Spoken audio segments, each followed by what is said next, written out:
Наш фильм и подобный фильм нашему зрителю, я надеюсь и верю, что да. Потому что мы уже много лет снимаем комедии, и следующий этап развития мне хотелось бы нашего кинематографа, чтобы зритель еще полюбил и ходил на авторские картины, на глубокие, серьезные, интересные фильмы, которые сняты еще согласно законам жанра.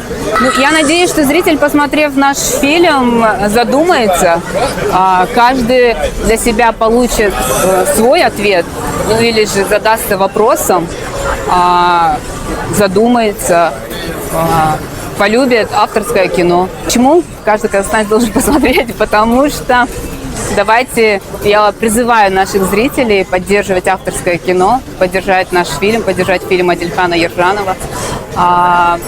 У нас очень много авторских режиссеров.